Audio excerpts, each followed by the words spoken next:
Okay, we are live, and I am Jennifer Berglund from the Texas Computer Education Association, and I have invited some of my friends here to help me, really to educate me on their issues with broadband in the state of Texas. And these are technology directors. I sent out a email a couple of weeks ago asking who would like to have a conversation with me, because it's one of the issues that TCA is hopefully going to take up and make some progress in the next legislative session.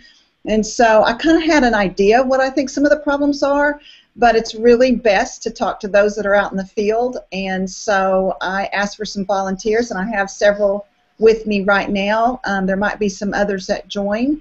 But if you are watching this, please use if you want to ask any questions, then there is I have enabled the question and answer app so that you can ask those questions and then they come directly into me, and then I can feed them to the individuals or post them on our wall. Or, to be honest, I'm not sure what you call the Google. I don't know if it's a wall or if it's a page or whatever, but what the Broadband Hangout page, put some comments there, and I'll look there as well. But also for your convenience, I put together a OneNote notebook, so that mainly for my purposes, so that it would kind of help me as I guide the discussion. But I thought these things might be of interest to you as well. So I posted that for you all to be able to have access to it and look at some of the information that I'm going to be using for the Hangout. Okay, enough about me. I would like to introduce the people that are here right now, and if you will just kind of tell us your name and what you do and where your school is, and probably we won't have any big discussion right now about broadband, so this is just a basic, hi, my name is, and this is what I do, and this is where I work. And maybe give us a little bit of your size and kind of the location of where your district is. Okay, Brian, we'll start with you. Hi, I'm Brian Doyle. I'm the Director of Technology for KIPP Austin Public Schools. We're in the Austin area. We have two different physical locations, both within the Austin metro area. And we have just over 3,000 students.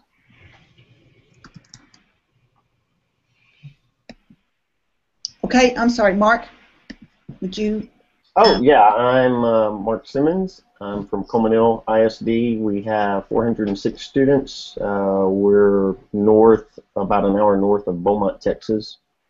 And I'm the technology director here. My name is Stuart Burt. I'm the Director of Technology at Community ISD. We have about 1,700 students, about 20 minutes to the east of Dallas. Okay, thanks, guys. I'm just going to start with the first basic question, and that is, tell me about the broadband options that you have and any challenges that you are facing providing adequate broadband for your students. And let's see, let's start with Mark this time. We'll go in the middle, and then I'll go to Stuart, and then back to you, Brian. Well, technically we have three options. Realistically, we have one. Our three options obviously would be 4G cellular internet. The other one would be satellite. And then the only realistic option is our telephone provider, which is Windstream.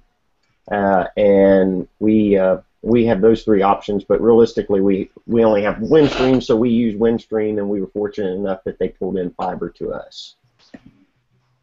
Okay. We really just have one or two. We have a wireless WAN in Region 10 that we can jump on if we choose to. We do have a tower for that. We currently don't use it. We use Cogent. We have fiber from Verizon, but Cogent on through that fiber. But if that goes down, then we really don't. We have a little bit of backup on through 4G wireless, but not really much else. That's the only fiber run we have is through Verizon. We have all sorts of options here in the Austin metro area. That's one of the benefits of being in a big metro area is the access to all of the broadband services is readily available to most of the sites. So all of the big major telecom companies are available for us, and then one of the interesting pieces that's happened in the last year is Google Fiber coming to Austin, just kind of changing the packages that the other ISPs are offering and kind of pushing them to offer higher speeds at cheaper rates, which has been kind of interesting to see how that process has happened.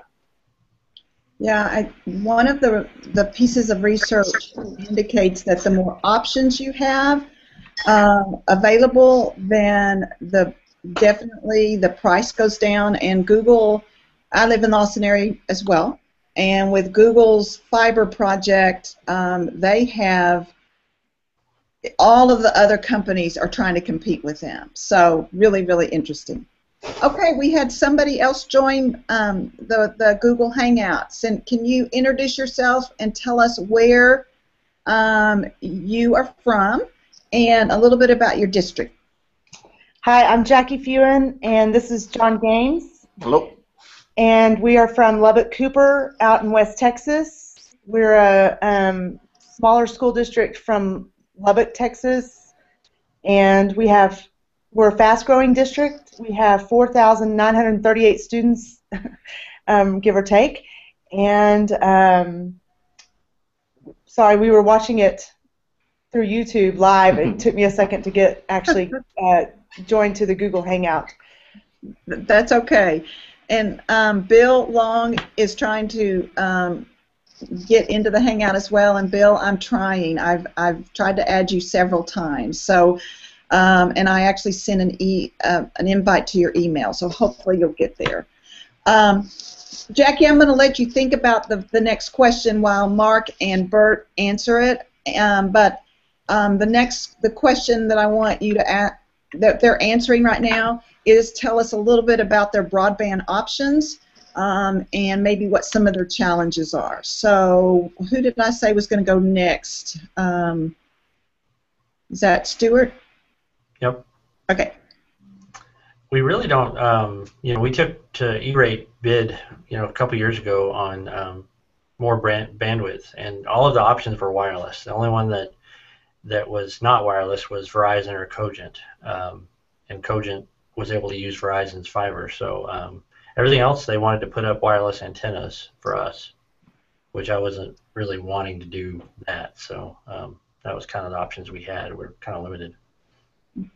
Okay, and what company is that? Was it Verizon, or was it a company that purchased the broadband or the fiber from them? Cogent purchased. Oh, Cogent. Okay. From Verizon. Okay. Yeah, they're leasing it or use it. They have an agreement, I'm sure. And the funny thing is, Verizon's price was almost double what Cogent was for using the same wires. So it's business, I guess. But yeah. Okay. I've got some other people coming on, but let me go ahead and allow the other people answer the question. Mark, did you already answer that question? I got confused. Sorry. Which question? Tell us about your... We've got people popping in, which is awesome, but it's this little ADHD mind is like going, okay, wait a minute, I'm trying to monitor all of this, but that's part of the fun of a Hangout is it's live, right? It's like reality TV. The question is, and for those of you that just joined, I'm going to ask you this question in a minute, is tell us what your challenges are. And do you have multiple options, or tell us what your options are? And I think, Mark, you answered that. I answered the options. Okay. All right. All right. So, Jackie, why don't you tell us about Lubbock Cooper? Since you're in the Lubbock area, do you have more options, even though you're a small school district? I'm going to let John give you the best answer on that. Well, our options, our present connection is 100 megabits via fiber. Okay. We did have some limitations with the provider, and so we're at this moment, I guess the E-rate is the word, awarded it to a second internet connection that we'll probably bring on this next fall, and that'll be another 100. As far as from a wireless perspective, we haven't really looked into that at all. I imagine our service center offers wireless, but our district is geographically, we have dark fiber to all our campuses, and then we bring it into our technology building for the internet. And the internet comes in on fiber with a copper connection to the routers. Okay, so it sounds to me like you all pretty much have lots of options. And well, when we built our technology building, we built it within the city limits. So, you know, this district sort of is part in Lubbock and part outside Lubbock, South Lubbock, or South area. So the ISD encompasses part of the city, and we have 3 or 4 of our schools along with our technology building within the city now. So our options, you know, bloomed from there versus when we were out in Woodrow and we were pretty much restricted to whatever the telephone co-op was, or if someone from Lubbock brought fiber out to us. okay. Okay, let's see. I've got Christine here. So Chris, you're from Judson ISD, so you're in the middle of, or just on the outside of San Antonio. So tell us a little bit about your district and any issues or challenges, or maybe you got plenty. Tell us your broadband story. Again, my name is Chris and Dean. I'm with Judson. We're just over 20,000 students. Our broadband hasn't necessarily been too much of a challenge up until recently with all the online testing and usage of online websites and for training and so forth.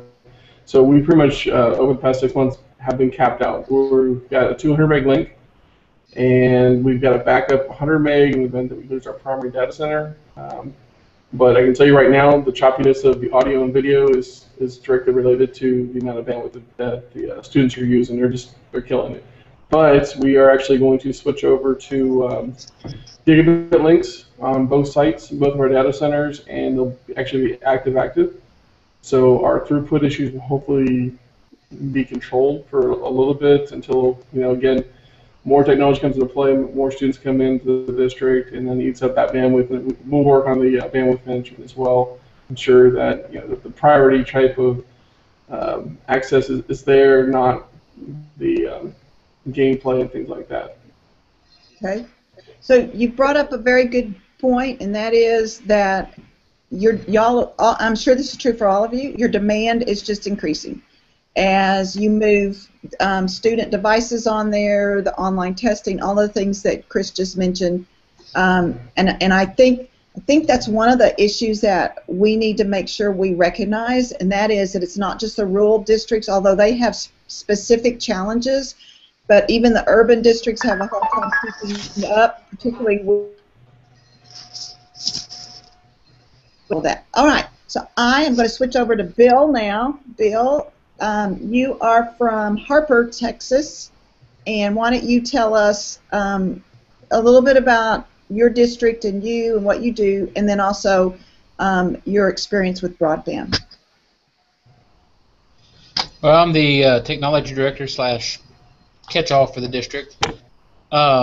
We currently have about 400 devices on a 20 megabyte link to the internet, adding 400 Chromebooks next year, 6 or 12. So thanks to E-Rate, we're able to bump up to 100 megabit fiber. We have Windstream. That's the only provider we have available in this area. Region 13 did say that they might be able to do a microwave link if we needed it.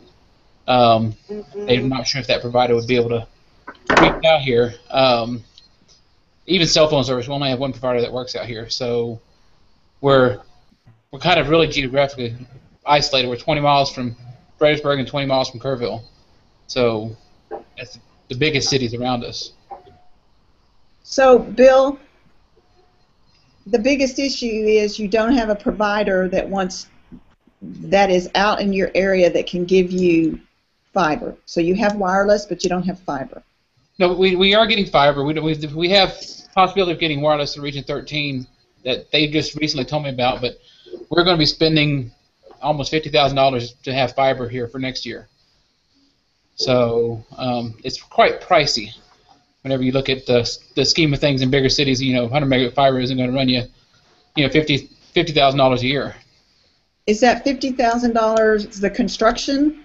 No, that's going to be my cost.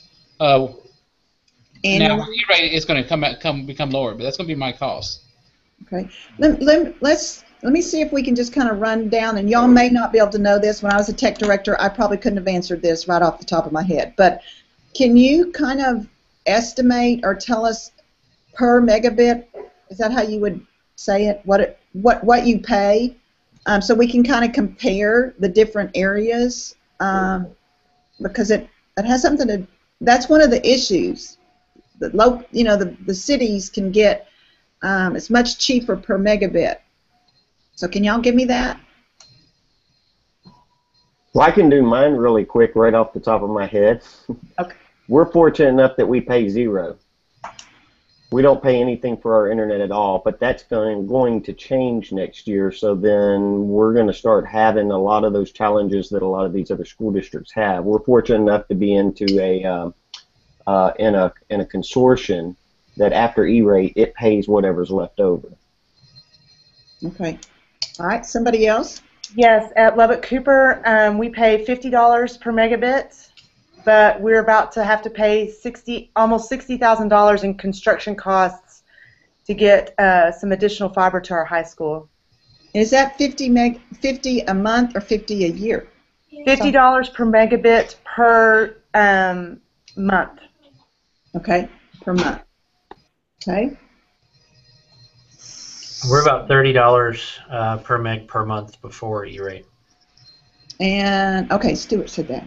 We're about $43 per meg. Okay, so wait, let me get Lubbock said 50, Stuart is community, and you said 43. And is that right? Yeah, I said 30 for community. Oh, 30. Okay, Judson, you said 60. Oh, 30. Okay, Judson, you said 60. 43 before E-rate. 43 before E-rate or after E-rate? Before. Okay. Before. Okay. We're about 83% free and reduced out here, so. Okay. And we just, like I said, we're switching, and we already did some fantastic pricing. Going with Windstream, who's the top layer character, the overhead, but the last miles are still Time Warner and AT&T for us. Okay. I have Joy Russo's on. She's posted it. It's not a question, but it's coming in as a question. But she is basically paying $1,050 for 100 megabits, but that's after an E-rate discount, Joy, or before? So that's just because Joy's also in kind of a rural part of Texas. Who was it that's only getting wireless? Is there someone who was on here and that's all they could get? Did they drop off? So Bill, you have fiber, but and when you said you're about to pay $60,000 or $50,000, I mean, and I didn't quite understand that. Was that part of construction or not? No, it's actually going to be my E-rate amount that was approved by E-rate about 3 days ago. Was actually, I just had it. It's actually 46,000. For how many megs? That'd be for 100 meg fiber. Okay. And have you all seen a significant decrease over the last 5 or 6 years in that? When I was in Bryan, I think we were paying over $100,000 for 100 meg, and I think they're paying significantly less than that, similar to what you all are mentioning. So the price is coming down. Okay. what about future needs? How are you all planning? And I'm not necessarily going to go down. I'm going to allow you all to chime in whenever you want. But what are your concerns about the future? Well, our biggest concern, being that we are such a small district and lack of resources, is the fiber is going to help, as far as bandwidth constraints, because we'll be able to bump up higher, being it is fiber, but it's going to be the cost of bumping up. With only, just right at just under 600 students, K through 12, we don't have a lot of money to be throwing at internet connection. Bill, do Yeah, I you? concur with Bill. That's going to be the biggest thing is the cost. In 2011 we had a T1 line, and then in 2012 we got fiber in and we went to 20 megs, and then in 2013 we went to 40 megs, and then for this next school year we're going to bump to 100 megs, and the bill just keeps getting higher and higher and higher. And even though currently, for this year and the previous years we didn't have to pay for the internet, I think it's $3,500 a month is what we pay that we're going to have to pay for 100 megs before E-rate.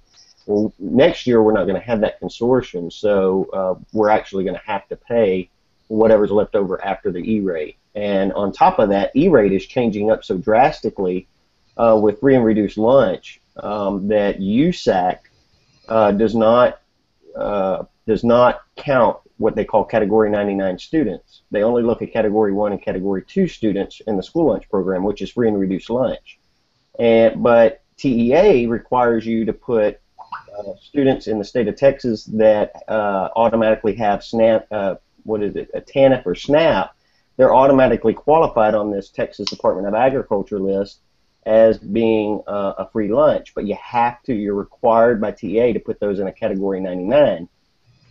And USAC doesn't count Category 99 kids, so our E-rate's going to drop from 80% to 60% next year. So there's going to be a loss of E-rate funding, so we're going to have to pay a bigger portion now. Okay. Anybody else? I did find that it went down when we renewed our contract. We went with a different company. We did do a 3-year contract because the price was better if you did a 3-year. That helped, but I'm hopefully it goes down again when we renew in another year, but we'll see. We were paying for a DS3, and the DS3 was the same price as 200 meg. So I think my concern is just the exponential nature of the growth, and with the E-rate cycle, you have to try and project that out so far in advance that you're not always going to be on target with that because of the exponential nature of the growth. Things are just going faster and faster each year, and it's almost like you kind of just have to plan outrageously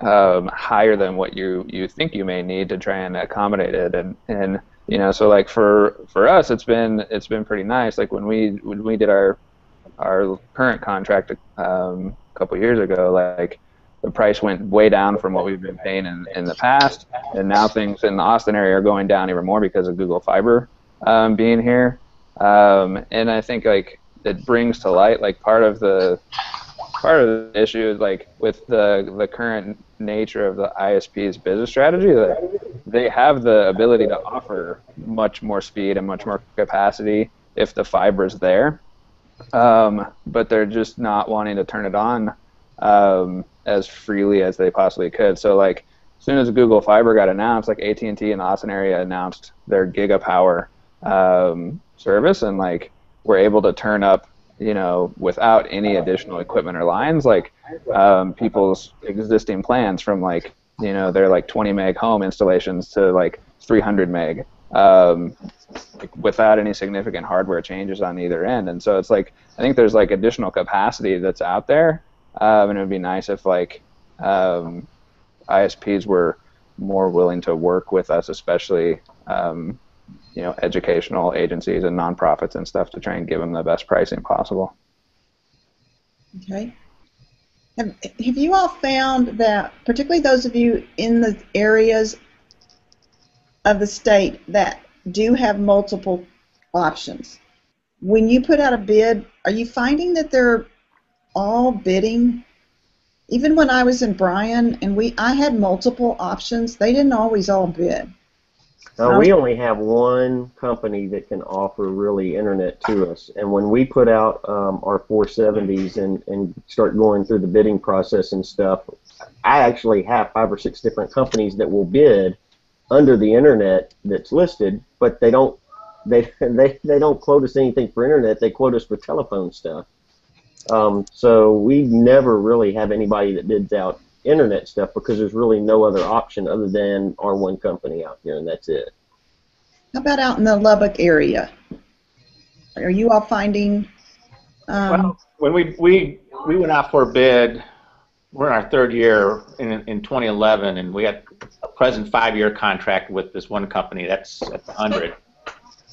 And what happened is, I expected AT&T to chime in somewhere here, but they didn't even bid. So it's been essentially down to this company called NTS or Sunlink, which is the local cable provider.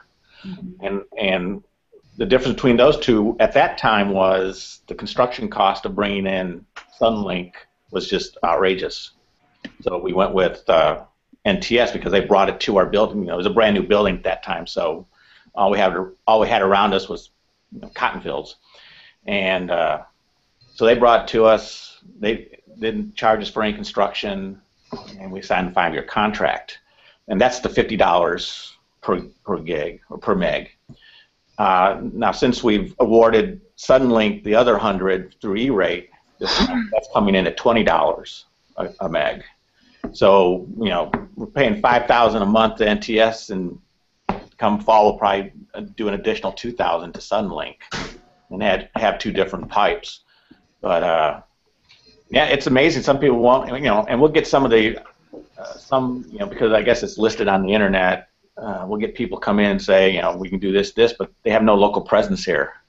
And all they're going to end up is piggybacking one of these other companies. They even do anything. So I was kind of surprised because when we moved into city limits, I expected a little bit more competition, but it didn't really materialize between those two. That was about it. And 3 years later, it's still those two. Yeah. So AT&T is in Lubbock, but they chose not to bid. Yeah, AT&T. I get emails from about broadband and so forth, but when we went out for the public, we listed it in the paper and all that stuff, and they didn't respond at all. We even tried calling them, and 3 years ago they couldn't even find the person who could do it around here if they would do it. They seem to be more focused on the U-verse to the home type stuff. Okay. Chris, what about in the San Antonio area? Do you find when you put out a bid for Judson ISD that you get multiple options? Yes. Yeah, we got Time Warner. Obviously, we had AT&T and Cogent. The foundation is still AT&T and Time Warner. That's the infrastructure. So kind of what was just mentioned is, in the end, you have X, Y, and Z as your last mile. We reached out to I can't remember the name of the local company. I know that they do a lot of home services, and I spoke to one of their execs, and they were supposed to bid on it. They never came in on it. We reached out. We found Windstream, and that's kind of what actually helped spur things along. So Windstream is still dependent upon AT&T and Time Warner for the fiber going to our facilities. But we did get a few bids. It was interesting that AT&T was actually higher than all of them, and we did a 3-year and a 5-year option, or a 3-year with a 2-year renewal option. Cogent, who uses AT&T, they were less than AT&T. It was kind of a weird pricing strategy. And then you've got Windstream, who came in and blew everybody out the water, literally. And again, their reasoning is that they buy wholesale, so they're getting a crazy discount. I mean, literally crazy in comparison to what I'm paying right now on a monthly basis before E-rate. I'm paying less for gig when I switch over before E-rate. So are you moving to them in this next E-rate contract? I can't remember what you said. Yes, we're switching our first data center mid-June and our second data center the end of June. And so, again, the fiber is still the same providers. AT&T still ran to my second one. Time Warner is still my primary data center. They did have to bring another set of fiber, obviously, for the cutover and testing side of it. But from my perspective, I mean, I'm paying Windstream in the end of it, but it's still the same infrastructure coming to my house. Except that I did get true diversity or path diversity to ensure that I don't run into situations like a couple other districts have, where they had Cogent and AT&T, which really isn't redundant because you're still running that same infrastructure. So in the event that we lose a part of San Antonio, in theory, we're not affected by it because we have the alternate data center link. Okay. Anybody else want to tackle that before I move on to something else? I've got a couple of people that are submitting things online. Rosa, who's out in the Waller area, I believe, Hempstead, they had multiple options, but still it was very, very high. Joy is part of a consortium, so it has helped reduce the cost. So let me ask those of you that particularly that are, well, is there anybody on the call that's getting your service from one of your region service centers? So you're going through your region service center, because there is the TETN network that I'm wondering if you all are using any of it. Anybody? Not us. We have a tower on our site that's part of their network, but we don't use it. Available if we need it, but we don't use it at all. Okay. What about, let's talk about discounts.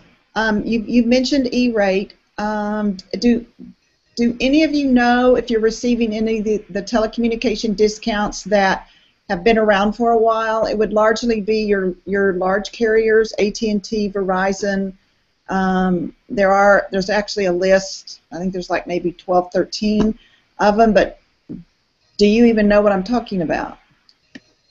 Those of us that have been around for a while, since I think 1995, we would know that. They're originally the House Bill 2128 discounts, and I'm wondering how much school districts are depending on it. I know Lubbock ISD did 4 years ago, but I know y'all aren't Lubbock ISD, so. But it would mainly be AT&T or Verizon that would be giving that, and I don't think we have anybody on the Hangout that's even receiving internet from them. Is that right? Brian, are you all getting AT&T? No, we're on Time Warner, and ours isn't part of any of the House bill pricing. I previously in Bastrop, we were using AT&T when I was there, and we were getting House bill pricing through AT&T, Okay. but not with Time Warner. And I don't know if that's, like you said, I don't know that Time Warner's even a part of that deal and eligible to offer anything like that, but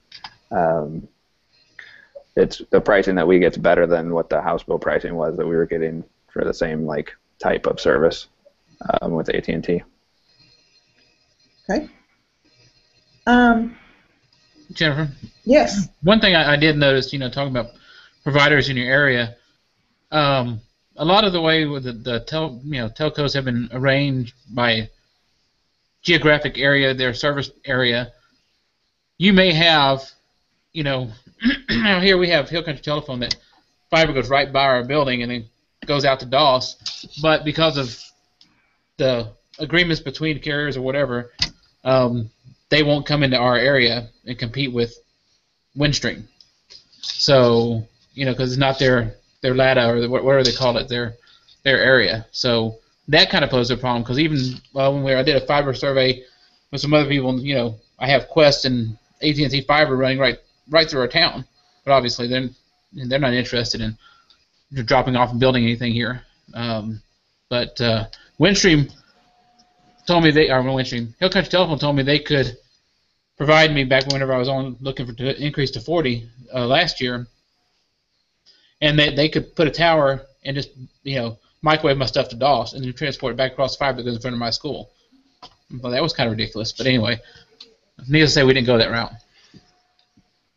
It just occurred to me, if a big company is not opting to bid on some of these projects, and they're required to pay a discount. I wonder if that's the reason why. I don't know. It just occurred. I just think it's interesting that some of the largest companies are not getting involved in even the bidding for your service. So anyway, I don't know. I don't have an answer to that. I'm not suggesting anything. I just think that's interesting. Okay, let me ask you this.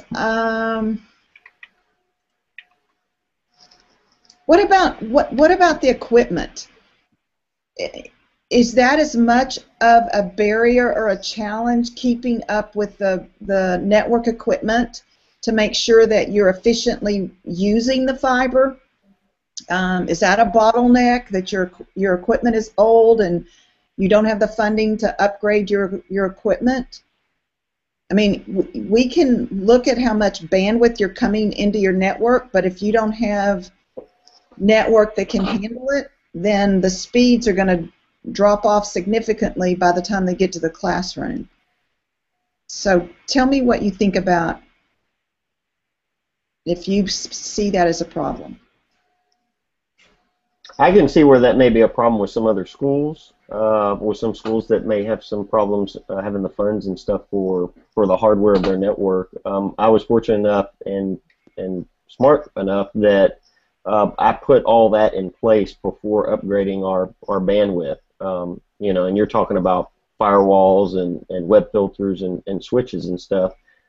We were able to replace our entire infrastructure ahead of time, where we all have 10 gig fiber connections between our switches, and gotten the security appliances that could handle the bandwidth, the internet bandwidth, since a lot of them, like web filters and stuff, are usually sold by bandwidth. Okay. I've gotten one of our listeners out here says absolutely funding for equipment is really a big issue. That's Joy from out in East Texas. So, and it's expensive. Web filters are like $30,000, $40,000, $50,000. Okay. Anybody else finding it difficult to keep up? Go ahead. The board doesn't understand why we need it, or kind of the justification for it. So, you know, I don't have any trouble here explaining and, you know, getting them to jump on board with it, but I know some school boards are like, what is a switch and why do we need that? You know, why do we need to upgrade? So it is a big expense. When you switch out a campus or a whole district on switches, I mean, that could be a pretty big cost.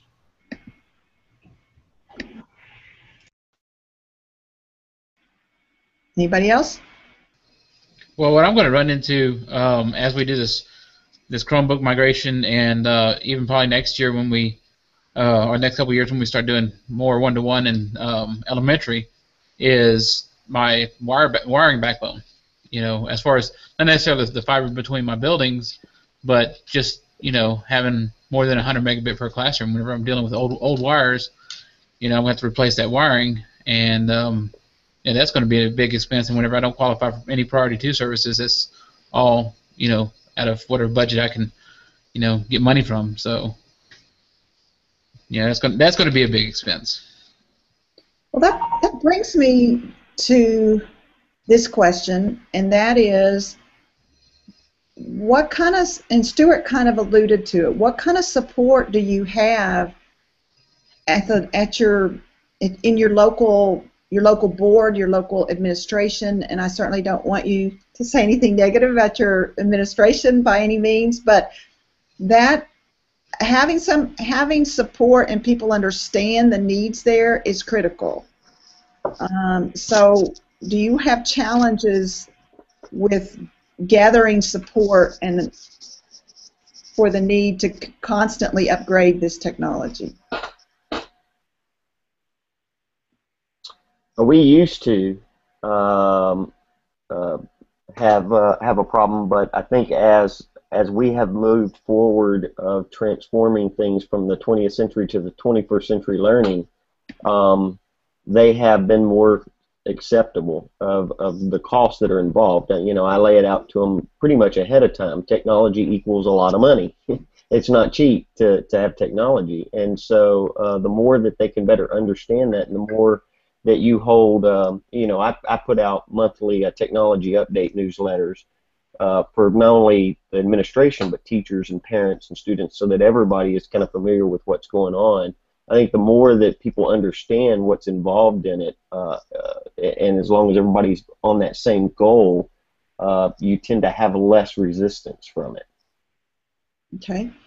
I want to end in just a little bit. I'm not gonna, but I want to feed a question to you, and I want y'all to think about it.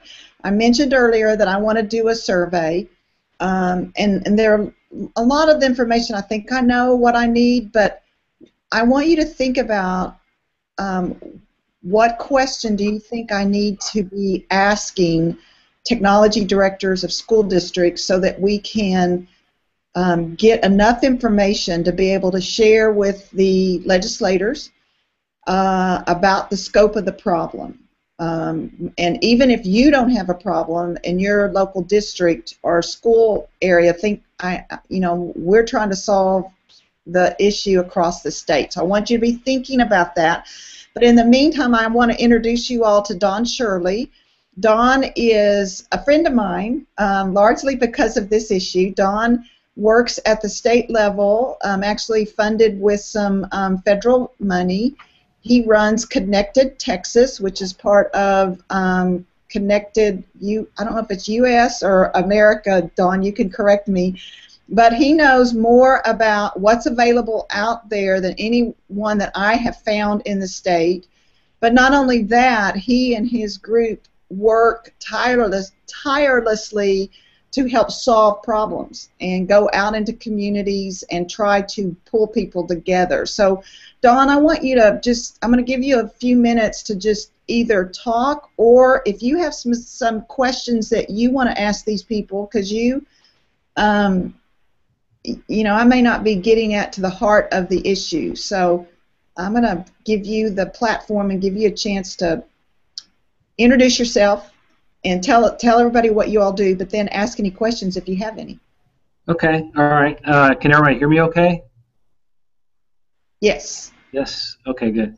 Well, thanks. Sorry I'm late. I'm actually in LaGrange today.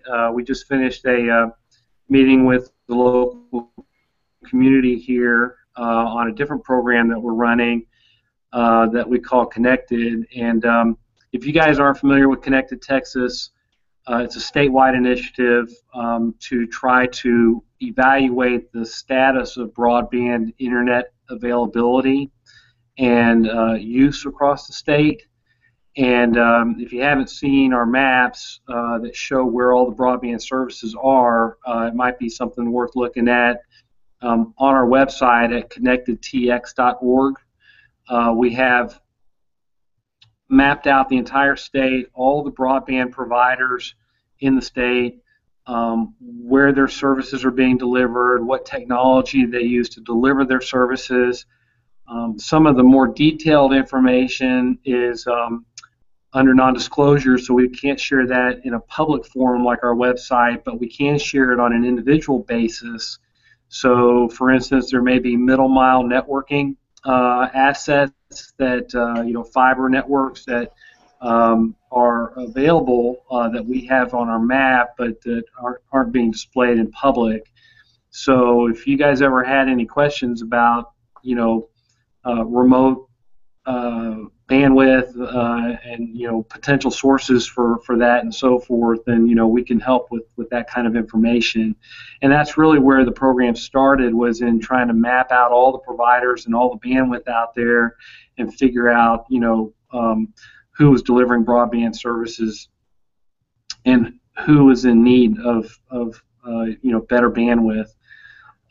So that's where we started. But in the last couple of years, we've also been doing what we call connected engagements, where we actually go out to local communities and work with them to identify their particular internet access situation and also use. So a lot of this goes hand in hand.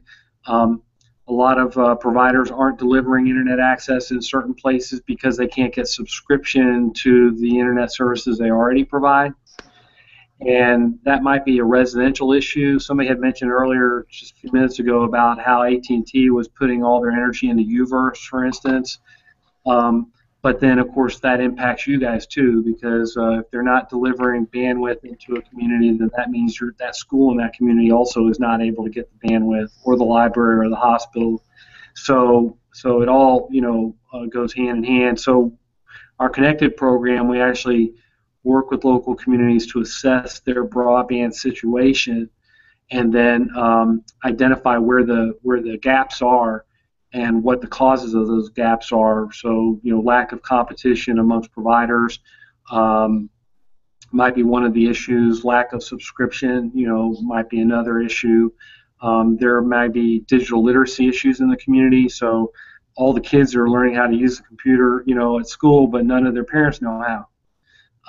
And that has an impact on the community and on the ability for and desire for providers to increase bandwidth in that community. So all these things kind of go hand in hand. And one of the things that we're particularly focused on right now is this issue of kids that are being connected at school. And this would be a question I have for you. Is so they're getting their computer education at school. They are being connected at school, but then when they go home, they can't take that with them because they don't have internet access at home, or there may be internet available, but the parents are not subscribing to it because the parents don't understand why they should. Are you guys aware of that kind of issue, and have you seen that dynamic happening, in your schools, where you've kind of got the connected students, and then those students that are not connected, and they may not be connected because they can't be, or they may not be connected because the parents don't see why they should be. But are you seeing that difference between those two different groups at all? We do. Our biggest problem is because we live out in the sticks, and I'd say probably about 80% of the students we have that do not have internet at home is because they cannot get it physically. And then the other 20% is just basically because it's economically disadvantaged. They can't afford to get it. We did some surveys with parents and students and everything, and the feedback we got was not that they didn't see why they needed it, but that they either couldn't afford it or they just simply couldn't get it. Our kids, the only option is fixed wireless, which is, we're kind of a low socioeconomic district. A lot of the fixed wireless is costs more than just having broadband at your house. So a lot of our people can't afford it. And the biggest problem I've seen, I'm sorry, let me just add this, is that when you look at it, of where the focus is from these companies, I mean, you can get a 30 meg internet connection at your house for $60. That's $2 a meg. And you go get something like 100 megs, just 100 megs for, some of these schools have 1,700, 3,100 students in it, and you're getting 100 megs, and you're paying anywhere from $20 to $50 a meg for it. That doesn't sound very balanced to me. It doesn't sound like their focus is on providing anything for students. Mm-hmm. What about, are you seeing an increase pressure or stress as a result of this, that teachers are more and more expecting the kids to have connectivity at home and relying on them to use the internet, to not even just to do their homework, but to even find out what their homework is? Is that happening? Or, I mean, I know in the metro areas, of course, we're seeing that a lot, where there's just the assumption that all the kids have internet at home, and so we're going to, we're not even going to tell them what their homework is. We're just going to tell them to go online and find out. So, and then, of course, expect them to use the internet to actually do their work. Are you seeing an increased need that way as well? Or, or do you feel like that because the teachers know that the kids aren't connected at home, that they're not expecting, that? I guess that's where the real question is. Do the teachers expect the kids to have connectivity at home nowadays, or are they still okay if they're not connected? Well, when we looked at this, and again, we're a small small district, small community. We did a survey about maybe 3 years ago and found that maybe 92% of our students in the middle school, high school had some sort of internet connectivity, whether it be phone or whether it be, you know, dial-up or whatever. You'd be surprised how many people still have dial-up. And one of the things that when we planned out the Chromebook is stuff that doesn't require a whole lot of internet connectivity, because you can download stuff to Chromebook, even though people say you can't. But one of the biggest factors when people are looking at internet around here, because if you don't live within the city area or a non-incorporated city, DSL is non-existent. So you end up doing microwave and satellite, and bandwidth caps are an issue. You know, when you start having multiple kids doing multiple things and research, and then parents want to watch Netflix or whatever, you start running into bandwidth caps, and people get irate about that. Just to kind of chime in, we've got a couple viewers out there that are definitely saying this is an issue. Joy is saying that 56% of her student population is not connected, and a lot of it is because of lack of ISP services. Jamie from Wills Point is saying they have several areas where a connection is just not possible due to a lack of coverage. So you definitely hit you've hit a nerve. I mean, I think that really is an issue. Even, Brian, I'd be interested even in Austin if you still find that with your students. I'm not sure what demographic of students you all have, but I'd be interested in what. Yeah, I was gonna say, like, I think there's definitely like a big gap there between rural and metro areas and not necessarily like in terms of like, you know, the difference in how, you know, teachers are teaching or what their expectation is for kids to have the connection at home, but I think that there's a realistic gap there from the ISP availability in rural areas versus like the availability in metro areas, because like you know, we have like over 90% economically disadvantaged students in our district, and we did a survey. Obviously, it wasn't like comprehensive of all of our kids, but was a good sample population, and it was like 90-ish% of them had wireless internet at their homes, and over 90-something% of them had access to some sort of like mobile device with like 3G, 4G service. And so like one of the things like we're trying to work more towards is like ensuring that content that we put out, we're like making into a mobile format or HTML5 based format so that it's available on those mobile devices in a better way. But I think like that's one piece that's interesting, you know, with the wide array of services that are available in the Austin metro area, at least. Like there, you know, a lot of our families do have at least, you know, some sort of like mobile broadband access on like their phones, or if they don't have Wi-Fi at home with internet. But I do think like there is a large gap there, because we have a lot of availability and lots of different plans and different ISPs and different levels of service that people can get here, whereas you know, I think one of the big points out in the rural areas is that there might only be one ISP, and if they don't have fiber out in this area, or they don't have microwave or radio coverage out to that area, there just aren't any options for them to do something like that.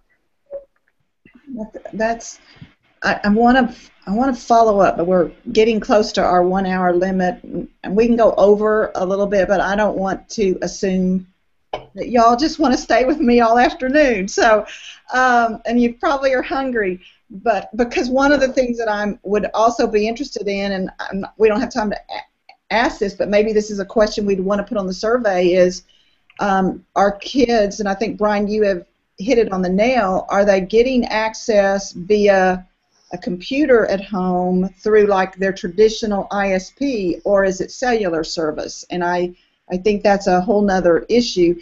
I know that that's a misnomer that some legislators have. I remember sitting in a legislative hearing. It wasn't in the last session. It was in the prior, well, it was right before the last session. And it was the Senate Ed chairman. It wasn't the one that was in it last year. It was the one before. And I remember her saying, they were having a conversation like this, and I remember her saying, I don't think we have a broadband problem in the state of Texas, because I drive with my grandchildren in the back seat of my car all over the state, and they always are on their iPhone. And I just want to go, oh, that is just not understanding all of the issue. But I think that's part of sometimes the problem of people who are making decisions is they think if they can get it on their iPhone, then certainly all the schools have all the broadband they need, and we know that's not true. Okay, so we're getting down to the time where I need to know what are some questions that you think that I should ask. And if you're out there listening and you're not on here, I would, instead of posting it at a question in here, if you'll post it on the wall, that would be helpful to me, because I've got some really people that are watching that have got some really good insights, and so I'd be really interested in questions that you might have. I'm not going to pin all of you down that are on the Hangout, but I'd really be interested if you have a question or two you think that I ought to include on some type of a survey to our technology directors. So fire away. Well, I think Brian hit on a good point earlier, which I hear few people talk about, which is the exponential growth of the bandwidth that's needed. And I would say, you know, what's the realistic exponential growth of your bandwidth that you expect, especially with everything moving toward one-to-one, or really what it is many-to-one. And, you know, how are we going to support all that? As I had said earlier, you know, most families can go out and get a 30 meg internet connection for $60 for a few people in their house, and we're getting 100 megs for thousands of students. And we just simply can't keep up. People are wanting to do video. I mean, everything's basically being forced to go online, and with online textbooks or curriculum or you know, website subscriptions and videos and all that stuff, that it takes a lot of bandwidth to support that, and it grows quicker than the bandwidth price and availability. It doesn't keep up. And if you E-rate all of it, you can't just go around just upping your bandwidth in the middle of the E-rate year, unless you want to pay for all of it. Okay. Plus the issue, E-rate has a finite amount of money in it. And I think you brought up a really good point, and that is, you know, CETA, the State Educational Technology Directors, have come up with a broadband kind of target, and it's pretty high. And I think when they first came out with it, it was like 2 years ago, I think people were going, wow, that's an awful lot of broadband. But I think what you all are telling me is that they're probably right on. As more and more devices are added to your network, it's definitely needed. Okay, good. Anybody else got something that you think we ought to ask our people?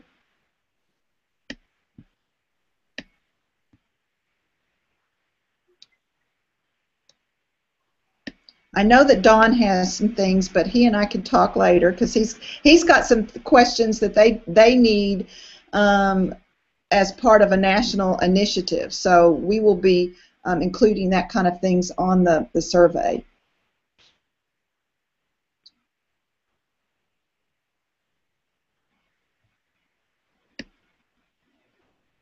I wonder how I could get to finding out that exponential growth. For instance, as you all have said, we did have 20, then we had 40, and then we had 60, and then we have 100, and it blows my mind as a school. Mark, how big is your school district? How many? We have 406 students, and we're about to go to 100 megs. And see, And when you compare that, and to me, that is a realistic amount of bandwidth that we need. Now, you compare that to somebody like Stewart, and I think he said he had 1,700 students, and he's currently using 100 megs. And he probably will agree that he probably needs to double that or more, or even more. Well, we have, pretty much a device in every kid's hands, and we have 200 meg, but still, I mean, we're at the top of that just because almost every one of our kids has a device that they use all day long, Mhm. I think a lot of it depends on, hey, we're getting more devices, either whether that be a tablet or a Chromebook or some sort of device, that the needs are going to be more and more as we move along. I And agree. Bill touched on a good spot too. Bill was talking about, when he mentioned, he kind of threw it in there, no matter what people say, you can download stuff on Chromebooks. One of the reasons why we did Chromebooks as well was to combat that question that Mr. Shirley asked, which was, how many kids are we finding that don't have internet at home? And the only way that we can really combat it is to basically find solutions to where they don't need the internet when they go home. They can still get to that homework, or they can still get to that email or that web page or whatever. And there's a lot of Google apps that allows you to do things offline without the internet that a lot of people don't really understand that's there. And that's one of the ways we're able to combat that.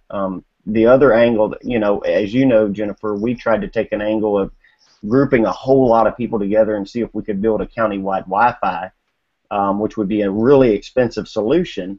And now I'm also looking at, well, maybe we just get with Windstream and make some sort of a deal to where we make, for at least for the 20% of the kids that we have that can't afford the internet at home, of creating some sort of a deal with Windstream that if you're a student of our school, that they give them some drastically discounted $5 a month internet connection at their house that's for school and that's filtered.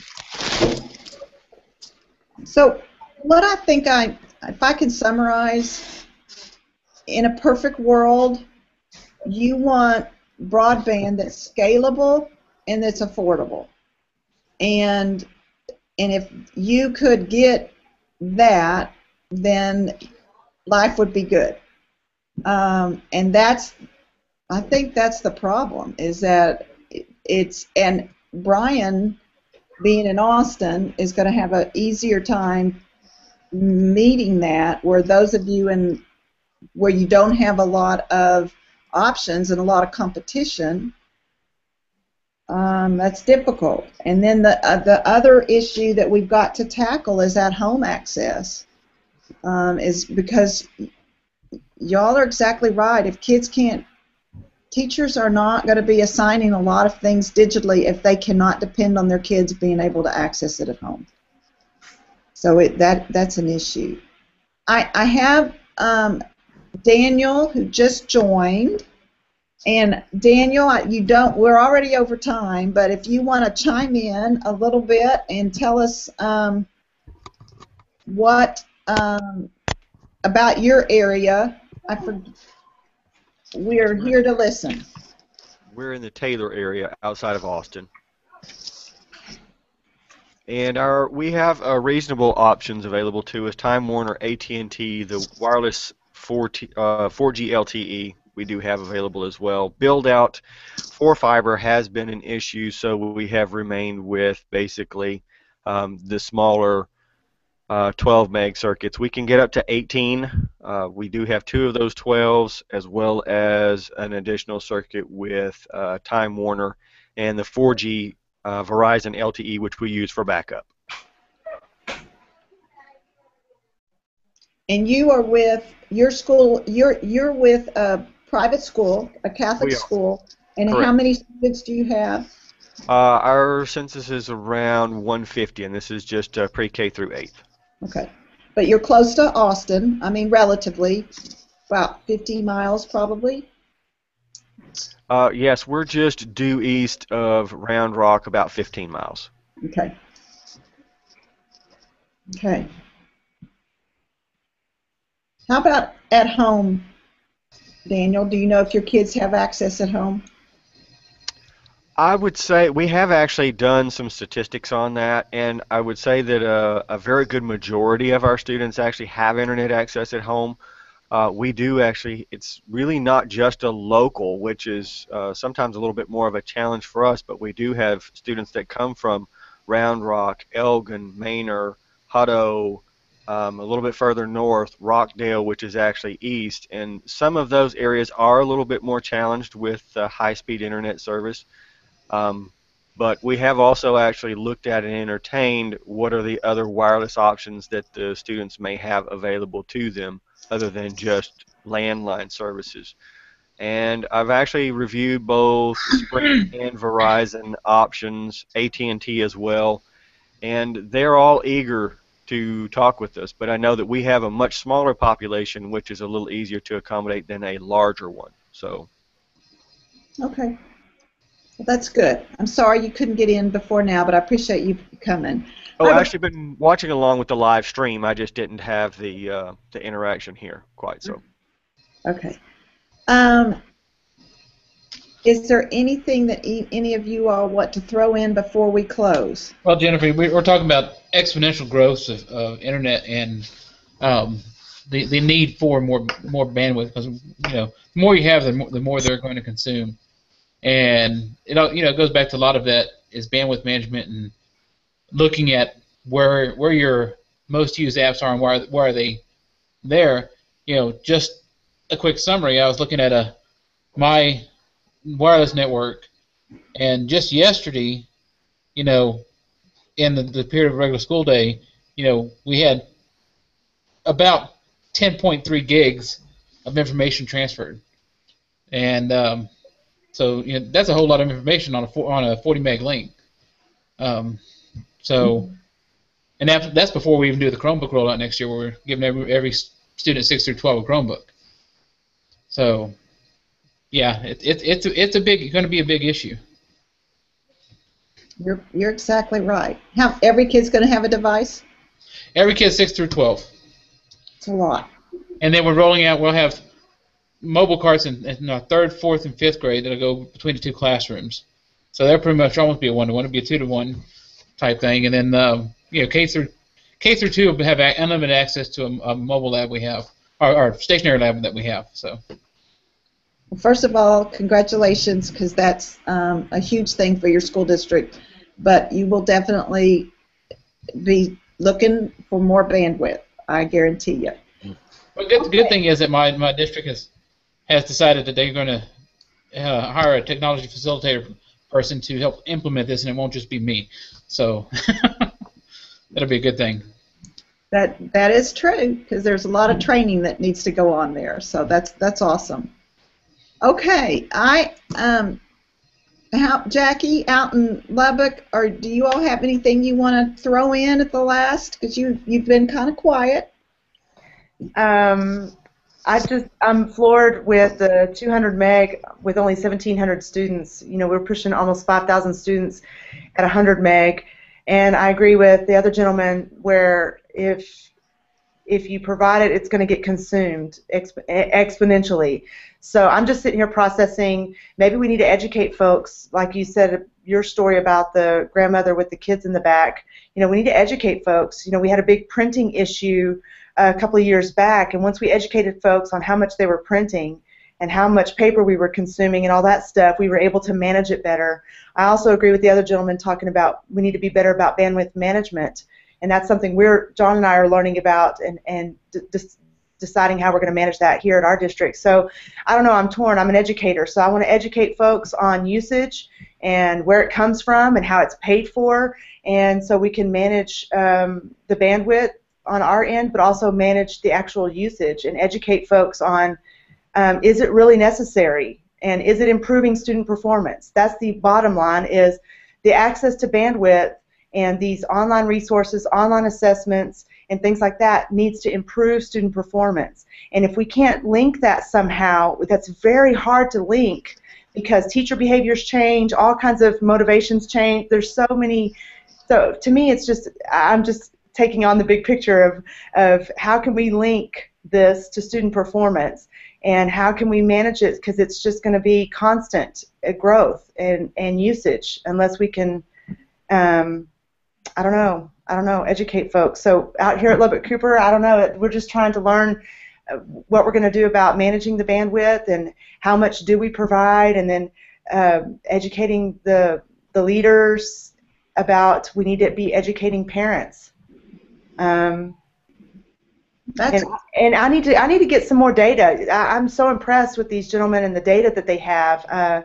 I need to collect some more data about truly what do we have in the homes. I mean, I've taken some of what teachers have said and principals have said that they believe as far as access, and we're kind of split. We have a very high income group and we have a very low socioeconomic group, where some principals have told me they may have a phone but it may not be a smartphone. They may have a device but they don't have necessarily internet at home. They can use their device standalone but it's not connected. So I need to gather some more data and be able to share. Well, I'd just like to throw out there, you know, the data I had that we got, like I said, about 3 years ago, was actually in response to us moving away from Microsoft Office on student desktop to using Google Apps. And my business teacher, who teaches Microsoft Office, was kind of upset about that. So she sent around her business students to the classrooms and took the survey.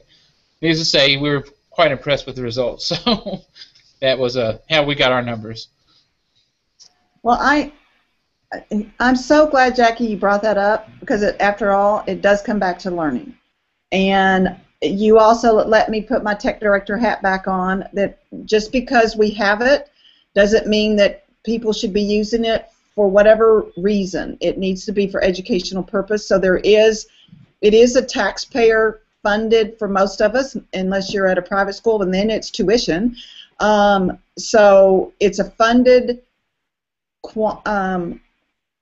commodity that we need to make sure we use wisely.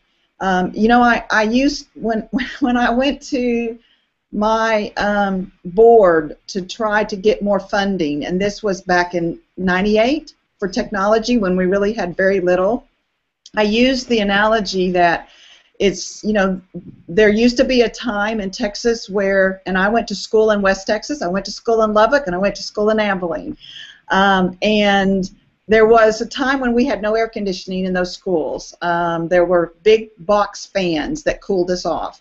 And now we wouldn't even consider putting a student in one of those classrooms without air conditioning. And so I would say, you know, we're now entering a phase where you can't imagine having a school without internet and broadband. But if you take that analogy, you're not continuing to crank the air conditioner down. So there is, you know, it's not like we're saying, okay, we need this much cool air. Next year we need, you know, we want to bring it down to 60, and the next year we bring it down to 50. So at least school districts can quantify that and budget for that. But if we, as the need for broadband grows, so the budget must grow, or the price comes down, hopefully. But we need to make sure that we manage that. And so I'm gonna put some questions on there. What are you doing to manage your broadband? What are you doing to educate your teachers about making sure that you're using the broadband appropriately? So I'm glad you brought that up. Very good.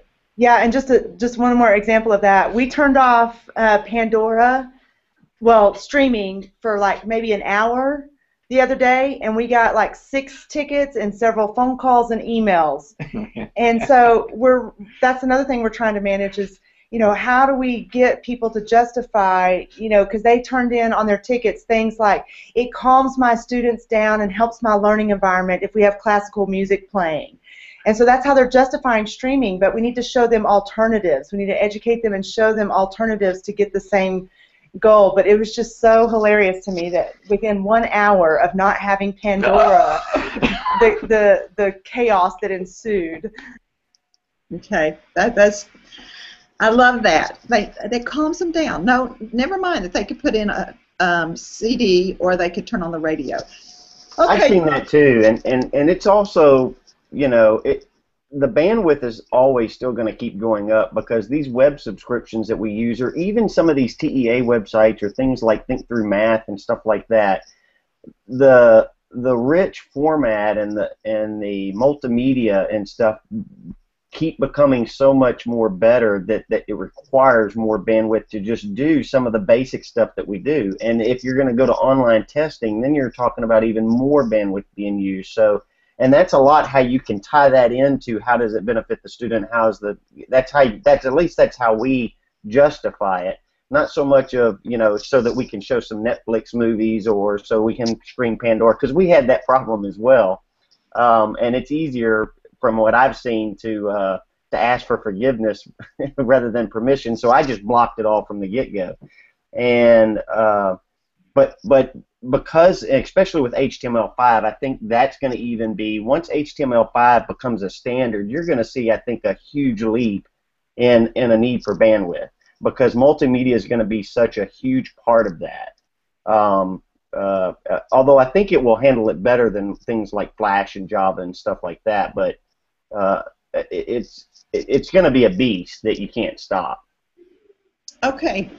Thank you all so much. I really appreciate it. I'm probably going to call upon you all and some of the people that also already have been chatting with me on the side because I want to know more, and I really, this is one of my major emphasis for the next year. So the more information, if you think of something, you think of another question, you think of something else that you think I need to include, please do so. And those of you that have been watching, I hope this has been useful.